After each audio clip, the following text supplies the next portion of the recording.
வாட்டரோடைய boiling point 0 degree Celsius, freezing point 100 degree Celsius. நீங்கள் நம்புவீங்களா? உங்களால் காற்றுக்கு டெஃபினேஷன் கொடுக்க முடியுமா? Gravity, atmospheric pressure, temperature, location இதுகளுக்கெல்லாம் என்ன தொடர்புன்னு தெரியுங்களா?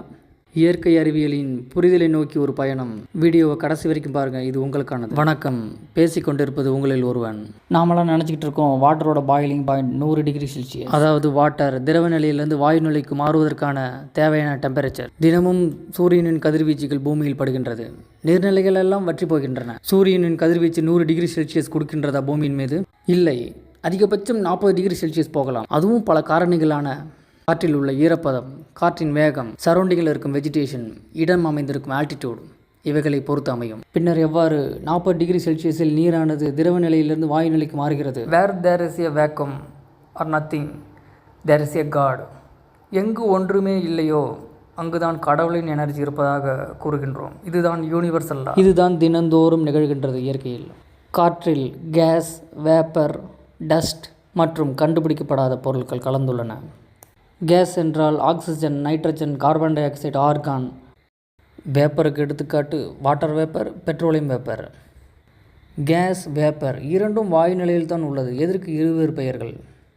டெஃபினேஷன்: எந்த ஒரு திரவம் மாடரேட் டெம்பரேச்சர், அதாவது மிதமான வெப்பநிலையில் தன்னுடைய நிலையை மாற்றிக்கொள்கிறதோ, அதாவது திரவ நிலையிலிருந்து வாயு நிலைக்கு மாற்றிக்கொள்கிறதோ அதனை வேப்பர் என்று அழைக்கலாம். இந்த மாடரேட் டெம்பரேச்சரில் தன்னுடைய நிலையை மாற்றிக்கொள்ளாத பொருட்களை கேஸ் என்று அழைக்கலாம். எடுத்துக்காட்டு ஆக்சிஜன், நைட்ரஜன். அதாவது வாட்டரானது இந்த பூமியில் 40 டிகிரியிலேயே அதோட பாயிலிங் பாயிண்டை அடைந்து வருகிறது. ஆனால் நைட்ரஜன் திரவ நிலையிலிருந்து வாயு நிலைக்கு மாற -190 டிகிரி செல்சியஸ் தேவைப்படுகிறது.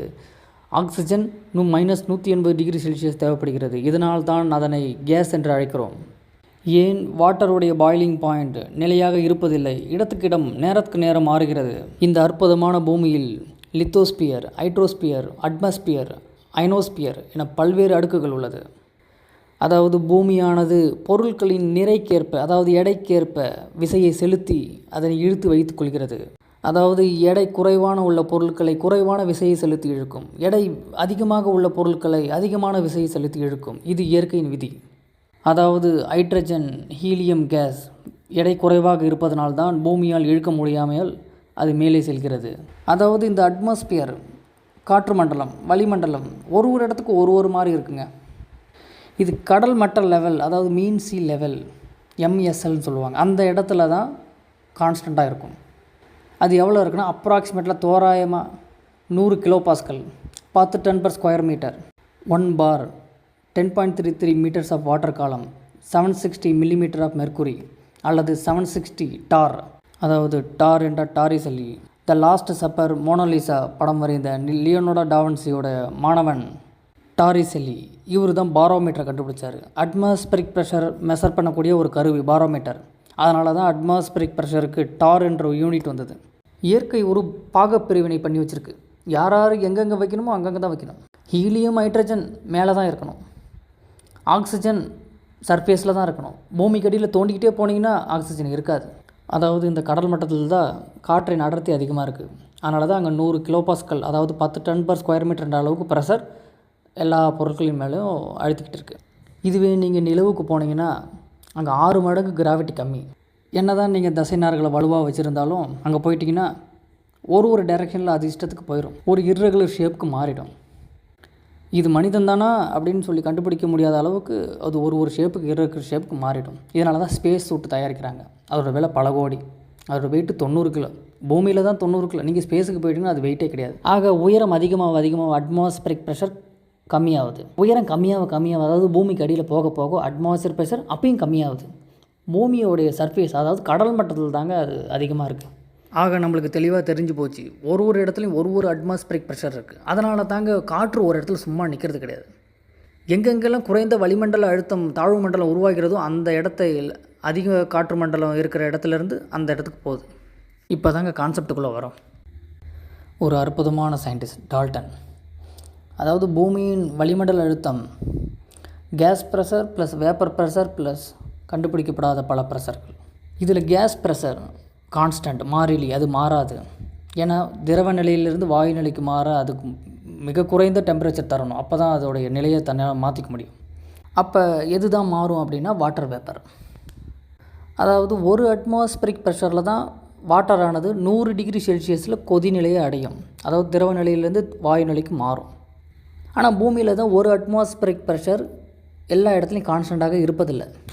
ஒரு இடத்துலையும் ஒரு மாதிரி இருக்குது. மலை பிரதேசங்கள்லாம் குறைஞ்சிரும். ஏன்னா ஹைட் அதிகமாக அட்மாஸ்பியர் ப்ரெஷர் கம்மியாகவும் நம்மளே சொல்லியிருக்கோம். இதனால தான் நான் முன்னாடி சொன்ன மாதிரி 40 டிகிரிலையும் வாட்டர் கொதிக்கும், 30 டிகிரிலையும் கொதிக்கும், 0 டிகிரியில் கூட கொதிக்கும். 0 டிகிரியில் வாட்டர் எப்போ கொதிக்கும்? அந்த அளவுக்கு வேக்கம் க்ரியேட் பண்ணப்பட்டால் 0 டிகிரி செல்சியஸ்லையும் வாட்டரானது பாயிலிங் பாயிண்ட்டை அடையும். அது ஃப்ரீசிங் பாயிண்ட்டுக்கு போகிறது தவிர்த்து இந்த யூனிவர்செல்லாம் இங்கேயும் பயன்படுகிறது. இதனால தான் மலைப்பிரதேசங்களில் குக்கர் இல்லாமல் சமைக்கும் பொழுது அங்கே காற்றின் அடர்த்தி கம்மியாக இருக்கிறதுனால மிக குறைந்த டெம்பரேச்சர்லேயே வாட்டரானது தனது பாயிலிங் பாயிண்ட் அடைஞ்சு எவாபரேட் ஆகி போயிட்டு காற்றின் அடர்த்தி கம்மியாக இருந்தால் எந்த ஒரு பொருளும் ஈஸியாக போக பார்க்கும்ல. இதிலேருந்து என்ன தெரிஞ்சுக்கிட்டோம்னா, ப்ரெஷர் அதிகமாக இருந்ததுன்னா அதிக டெம்பரேச்சர் தேவைப்படுகிறது ஒரு திரவத்தை திரவ நிலையிலேருந்து வாயு நிலைக்கு மாற்ற. இதுவே ப்ரெஷர் கம்மியாக இருக்குன்னா குறைந்த டெம்பரேச்சரே இருந்தாலே போதும், அது திரவ நிலையிலேருந்து வாயு நிலைக்கு ஈஸியாக மாற்றிடலாம். அதனால தான் மலைப்பிரதேசங்களில் குக்கர் இல்லாமல் சமைக்கிறது கஷ்டம். இதனால தான் குக்கரில் அடைக்கப்பட்ட வாட்டர் கொதிக்க 120 டிகிரி செல்சியஸ் தேவைப்படுகிறது. குக்கரில் அடைப்பட்டிருக்கிற காற்றோடைய அடர்த்தியை பொறுத்து தான் வாட்டரோடைய மாலிகூல்ஸ்லாம் எவாபரேட் ஆகும். ஒரு கட்டத்தில் அங்கே இடமே இல்லை, ஃபில் ஆகிறதுக்கு இடமே இல்லைன்னா அதிகமான எனர்ஜி கொடுத்தா தான் நம்ம அங்கே ஆளுங்களை சேர்க்க முடியும். ஒரு கட்டத்தில் அது விசில் வந்துடும் ஓவர் ப்ரெஷர் சேஃப்டி காரணமாக. அதனால தான் 120 டிகிரி செல்சியஸில் வாட்டர் கொதிக்குது. அதனால தான் உணவுப் பொருட்கள் சீக்கிரமாக வேக வைக்கப்படுது. இப்போ ஃபைனல் பாயிண்ட்டுக்கு வந்துட்டோம். அதாவது பூமியில் ஒரு இடத்துல ஒரு மாதிரி அட்மாஸ்பியர் ப்ரெஷர் இருக்கிறதுனால மிதமான வெப்பநிலையிலேயே இந்த நீர்நிலைகள் எல்லாம் எவாபரேட் ஆகுது. 100 டிகிரி செல்சியஸ் வரணும்னு அவசியம் இல்லை. ஏன்னா காற்றின் வளிமண்டல அழுத்தம் ஒரு இடத்துலையும் ஒரு மாதிரி குறைந்துள்ளது. அட்மாஸ்பியரில் உள்ள வேக்கன்சிக்கு ஏற்ற மாதிரி வாட்டர் வேப்பர்லாம் எவாபரேட் ஆகி சூரிய வெளிச்சத்தால் எவாபரேட் ஆகி அங்கே போய் சேர்ந்துருச்சு. இப்போ சூரியன் மறைஞ்சி போச்சு நைட் டைமில். நம்ம ஏற்கனவே பிடிச்சி வச்சுருந்த அவ்வளோ வாட்டர் வேப்பர் டெம்பரேச்சர் குறைஞ்சதுனால ஒரு டெம்பரேச்சருக்கு ஒரு வாட்டர் வேப்பர் ப்ரெஷர் தாங்க இருக்கணும். டெம்பரேச்சர் குறைஞ்சதுன்னா எவ்வளவு டெம்பரேச்சர் குறையுதோ மீதமுள்ள வாட்டர் வேப்பர் எல்லாம் கண்டென்ஸ் ஆகி கீழே ஊற்றிடும். அதுதான் பனி. இந்த பனி எப்படி உருவாகுதுன்னா, டெம்பரேச்சர் கொஞ்சம் கொஞ்சமாக குறைய இந்த வாட்டர் வேப்பர்லாம் சிறு துளிகளாக மாறுது. டெம்பரேச்சர் ஒரு எக்ஸ்ட்ரீம் லெவலுக்கு கீழே குறைய இந்த சிறு துளிகள் எல்லாம் சேர்ந்து பெரிய துளிகளாக மாறி பூமியின் ஈர்ப்பு விசையினால், முன்னாடியே சொன்ன மாதிரி வெயிட் அதிகமாக இருந்தால் தான் பூமி இருக்கும், பூமியின் ஈர்ப்பு விசையினால் கவரப்பட்டு மழை துளிகளாகவோ இல்லை பனித்துளிகளாகவோ விருது. சில டைம் மேகங்களே இருக்காது, கடுமையான வெயில் அடிக்கும், அந்த டைம் பார்த்து மழை பெய்யும். ஏன் மழை பெய்யுது? நம்ம முன்னாடியே சொன்ன மாதிரி ஒரு பாத்திரத்தில் ஒரு அளவுக்கு தாங்க பிடிக்க முடியும், வாட்டரை ஒரு அளவுக்கு தாங்க பிடிக்க முடியும். அதுக்கு மேலே பிடிச்சினா அது சிதறி கீழே விழுந்துடும். இது இயற்கையின் விதி. அட்மாஸ்பியரில் ஒரு அளவு தான் கேப் இருக்கும். அந்த கேப்பெல்லாம் போய் இந்த வாட்டர் வேப்பர் எவாபரேட் ஆகி ஃபில் ஆயிடுச்சு. மேற்கொண்டு சூரியன் வெளிச்சம் அடிச்சுக்கிட்டே இருக்குது. ஆனால் அட்மாஸ்பியருக்கு அடியில் அட்மாஸ்பியர் ப்ரெஷர் கம்மியாக இருக்குது, இங்கே எவாபரேஷன் நடந்துகிட்டே இருக்குது. ஆனால் மேலே போய் ஸ்டோர் பண்ணக்கூடிய இடம் அங்கே இடம் இல்லை உட்காரத்துக்கு. அப்போ எக்ஸஸாக இருக்கிற வாட்டர் வேப்பர்லாம் கண்டென்ஸ் ஆகி அப்போவே விழுந்துடும். சூரியன் அடிக்கும் பொழுது வாட்டர் வேப்பர் கண்டென்ஸ் ஆகி கீழே விழுறதுக்கு வாய்ப்பு இருக்குது. அதனால தான் பகல் டைம்லேயும் மேகங்கள் இல்லாத அப்போயும் மழை பெய்யும். மழை பெய்யறதுக்கு பல காரணங்கள் இருக்குது. ஓரோகிராஃபிக், ஃப்ரண்டல், கன்வெக்ஷன், நிறைய காரணங்கள் இருக்குது. இதுவும் ஒரு காரணம். இதனால தான் ஜெட்டுலாம் போகும்போது ஜோனிக் பூம் அப்படின்னு சொல்லி நடக்கிறதுனால, காற்று அழுத்துறதுனால, காற்றை அழுத்தி கண்டென்ஸ் பண்ணுறதுனால அப்பயும் மழை பெய்யும். ஒரு ஜெட்டு போனால் அங்கே மழை பெய்யும். உங்களுக்கு இது மாதிரி ஏதாவது சயின்டிஃபிக் ரீதியாக ஏதாவது டவுட்டுகள் இருந்ததுன்னா கூச்சப்படாமல் கேளுங்க. என்னால் முடிஞ்சால் எக்ஸ்பிளைன் பண்ணுறேன். பொறுமையாக கேட்டதுக்கு நன்றி, மகிழ்ச்சி. மீண்டும் சந்திக்கலாம்.